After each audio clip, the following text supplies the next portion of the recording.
Halo anak-anak, hari ini kita akan belajar bahasa Indonesia lagi. Materi kita pada hari ini adalah unsur kalimat. Yang pertama kita akan belajar kalimat efektif ya. Nah, kalimat efektif itu apa? Kalimat yang memiliki susunan sesuai kaidah bahasa Indonesia yang terdapat dalam PUEBI atau PUEBI, Pedoman Umum Ejaan Bahasa Indonesia. Kalau dulu kan kita pakai EYD, sekarang kita sudah pakai PUEBI ya. Udah nggak ada EYD lagi, tapi sekarang kita sudah pakai PUEBI, Pedoman Umum Ejaan Bahasa Indonesia. Nah, unsur kalimat itu ada subjek, predikat, objek, pelengkap, dan keterangan. Subjek, kita belajar tentang subjek. Subjek itu bagian kalimat yang menandai apa yang dinyatakan oleh penulis. Subjek berbentuk sebuah kata benda, bisa frasa kata benda. Frasa itu gabungan kata, namanya frase ya, atau kata kerja. Nah, contohnya, Andi sedang bersepeda. Andi ini sebagai subjek. Kemudian, tapi subjeknya berupa kata benda. Yang kedua, pacar Andi manis. Nah, pacar Andi ini kata benda. Frase itu gabungan kata. Ada kata pacar dan ada kata Andi. Digabungkan menjadi frase kata benda, pacar Andi. Terus bersepeda hobi Andi. Bersepeda itu subjek ya, kata kerja. Nah, itu namanya subjek. Kita lanjutkan ke ciri-ciri subjek. Ciri-ciri subjek itu yang pertama, jawaban atas pertanyaan apa dan siapa. Contohnya, Andi adalah seorang penyanyi. Ini adalah jawaban dari pertanyaan siapa yang bernyanyi atau siapakah Andi? Andi adalah seorang penyanyi. Nah, terus apa profesi Andi? Pokoknya subjek itu jawaban dari pertanyaan apa dan siapa. Kemudian disertai kata itu, almari itu, anak gadis itu, pintu itu, batu itu, meja itu, buku itu adalah subjek. Kemudian mempunyai keterangan pewatas. Pewatas itu penghubung yang dengan menggunakan kata yang ya. Penghubung dengan menggunakan kata yang. Contohnya, siswa yang ingin lulus harus mengikuti ujian yang ada yangnya. Itu biasanya subjek. Nah, lanjut. Kemudian kita ke predikat. Predikat adalah suatu bagian kalimat yang menandai apa yang dinyatakan oleh penulis tentang sebuah subjek. Predikat biasanya berbentuk sebuah kata kerja, bisa gabungan kata kerja atau frase, bisa frasa numeral atau bilangan, bisa kata benda atau frase kata benda, atau frase preposisi. Preposisi itu kata depan, ada di, ke, dari, itu preposisi. Kata sifat atau frase kata sifat. Contohnya, Andi makan. Nah, makan itu predikat. Andi sedang makan. Nah, gabungan kata, namanya frase kata kerja. Adik Andi 3 orang, frase numeral. Numeral itu tadi bilangan ya. Andi pengusaha. Nah, ini kata benda. Andi pengusaha properti. Nah, gabungan dari kata benda.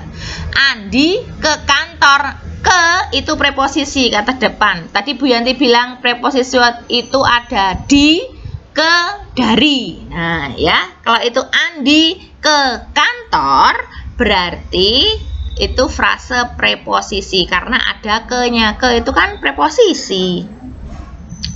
Andi tampan. Nah, tampan itu kata sifat. Tampan termasuk predikat ya. Andi tampan sekali, frase kata sifat.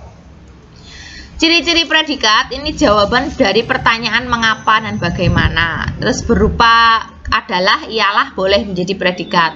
Dapat diikrarkan atau diwujudkan oleh kata tidak. Dapat disertai kata-kata aspek atau modalitas seperti telah, sudah, sedang, belum, akan, ingin, hendak, mau.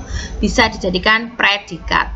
Kemudian kita sampai di objek. Objek itu bagian kalimat yang melengkapi sebuah kata kerja.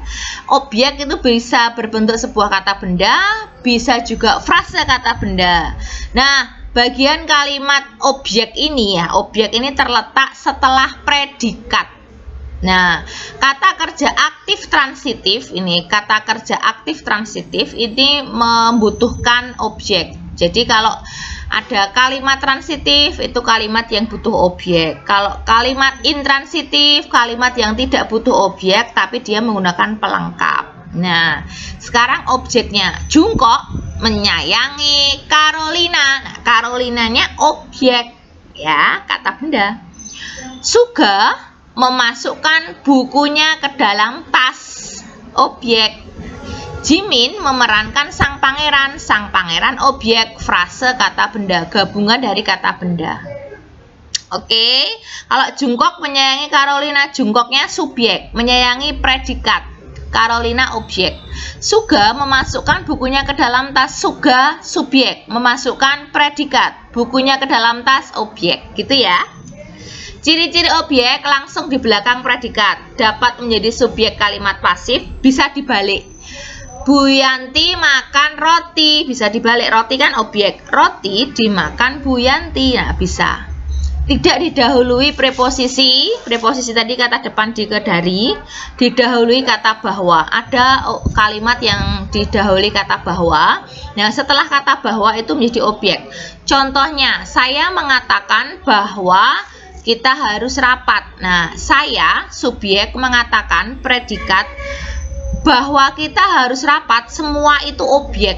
Nah, nanti objek itu bisa dipecah lagi menjadi SPOK lagi. Itu namanya anak kalimat ya. Jadi setelah kata bahwa itu objek. Nah, sekarang kita sampai pelengkap. Pelengkap atau komplement sering disamakan dengan objek, tetapi beda ya. Banyak orang yang mengatakan pelengkap dan objek itu sama, tetapi sebetulnya beda.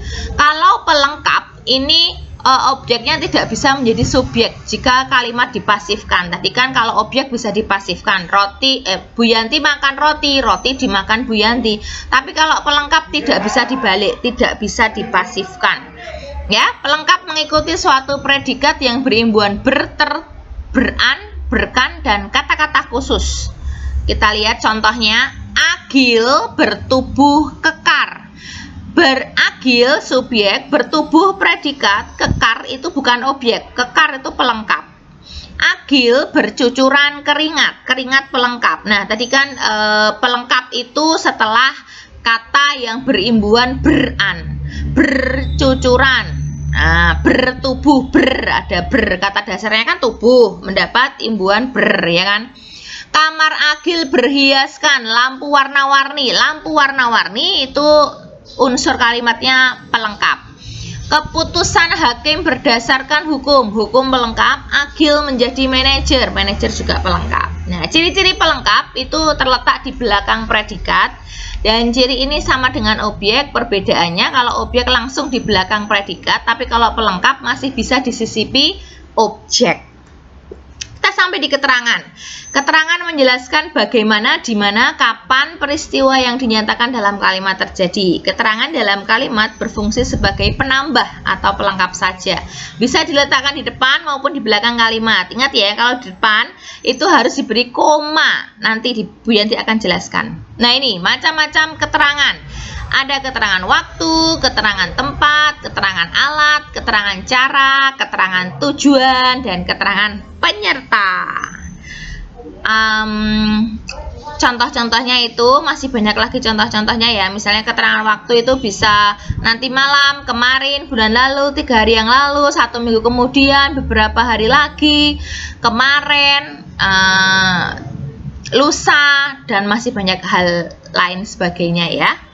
Keterangan boleh diletakkan di awal kalimat asalkan ditambahi koma. Contohnya, pada hari Senin, koma, harus pakai koma ya. Kalau keterangan ditaruh di awal, itu harus pakai koma. Pada hari Senin, koma, saya pergi ke rumah nenek.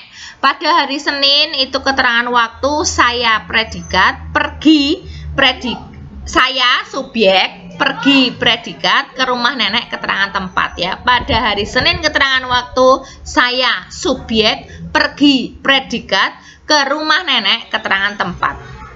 Oke anak-anak, terima kasih. Sampai ketemu di video berikutnya. Kalau kurang jelas ulangi.